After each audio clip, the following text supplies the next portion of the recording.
Hi friends, ఈరోజు చేపల కూర చేసే విధానం.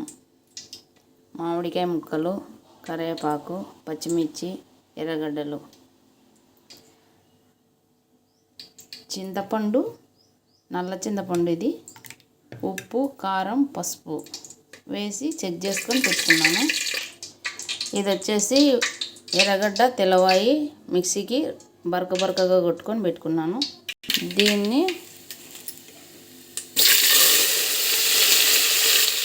కరివేపాకు, ఎర్రగడ్డలు, పచ్చిమిరపకాయలు తిరవాతలో వేసాం.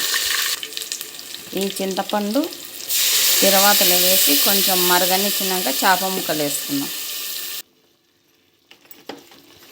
ఇది ఎర్రగడ్డ, తెల్లవాయి పేస్ట్ కొంచెం వేసేస్తాం. దీంట్లోకి బాగా మరిగిపోతుంది. ఇప్పుడు చేప ముక్కలు వేద్దాం.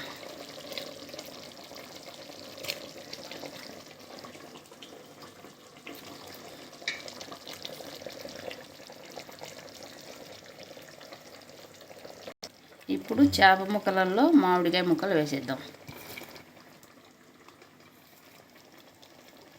ఇవి బాగా ఉడికినాక చేపల కూర చూపిస్తానండి. ఇది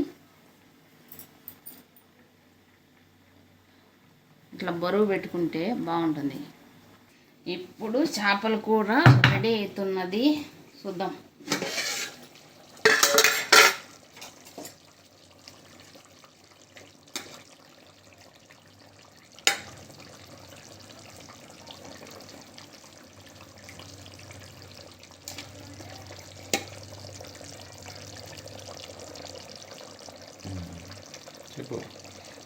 రెడీ అయిపోయిందండి చేపల కూర.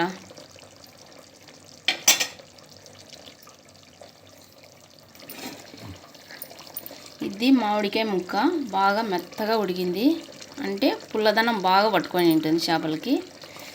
ఈ చేపలు ఇప్పుడు తింటే స్ట్రాంగ్గా ఉంటాయి, పులుపు టేస్ట్ సూపర్ అండి.